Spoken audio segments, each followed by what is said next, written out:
नामवर शाइर अदीब मुहक़िक़ जौहर बिरोई 75 वरनि जी जमार में दिल जो दौरो पवण सबब फरीदाबाद में लाडाणो करे वियो। जौहर बिरोई जे लाडाणे सबब फरीदाबाद शहर दुख में बंद रहियो। संदुस लाडाणे ते सिंधी अदबी संगत शाख मेहड़ पारां हिकु हफ़्तो सोग जो ऐलान कयो वियो आहे। जौहर बिरोई 29 जनवरी 1950 में जन्म वरितो। जौहर बिरोई पारां मुख़्तलिफ़ ज़बाननि में केतिरा ई किताब लिखण सां गॾु शाह जे रिसाले खे बिरोई ज़बान में तर्जुमो कयो वियो। जौहर बिरोई पंहिंजी हयातीअ में केतिरा ई एवार्ड पंहिंजे नाले कया। न्यू सईदाबाद में पुलिस की मंशियात विक्रो कंदड़ ॾुआरिन ख़िलाफ़ कार्रवाई दौरान 3 ॾुआरिन खे चर्स, आइस ऐं चोरी थियल सामान समेत गिरफ़्तार करण जी दावा कई वई आहे। गिरफ़्तार ॾुआरिन जी सुञाणप साले चंद, आतिफ़ रहमान चंद ऐं आतिफ़ अली सोलंकी जे नालनि सां थी। ॾुआरिन जे कब्ज़े मां चर्स, आइस समेत 4 चोरी थियल मोटरसाइकिलूं हथ कयूं वयूं आहिनि। ॾुआरिन ख़िलाफ़ सरकारी मुदत में केस दाख़िल।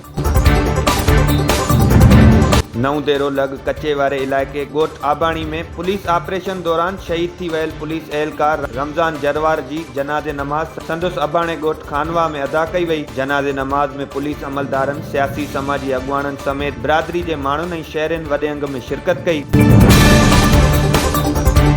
कंडियारो शहर की पब्लिक लाइब्रेरी में सहूलतुनि जी खोट खिलाफ़ समाजी तंज़ीमुनि जे अॻुवाणनि समेत शागिर्दनि एहतजाजी मुज़ाहिरो कयो। उन मौक़े ते मुज़ाहिरे जे अॻुवाण सदाम मला, रहीम कलेरी ऐं ॿियनि चयो त लाइब्रेरी में पीअण जे साफ़ पाणी, फर्नीचर, इंटरनेट समेत ॿियनि मसइलनि सबबि शागिर्दनि जी पढ़ाई मुतासिर थी रही आहे। टाउन चेयरमैन समेत इंतज़ामिया खे मसइलनि खां आगाह कयो आहे, पर को बि ज़िम्मेवारी क़बूल करण लाइ तयारु नाहे। हुननि इख़्तियारियुनि खां मुतालबो कयो त लाइब्रेरी में सहूलतुनि जी खोट खिलाफ़ नोटिस वरितो वञे।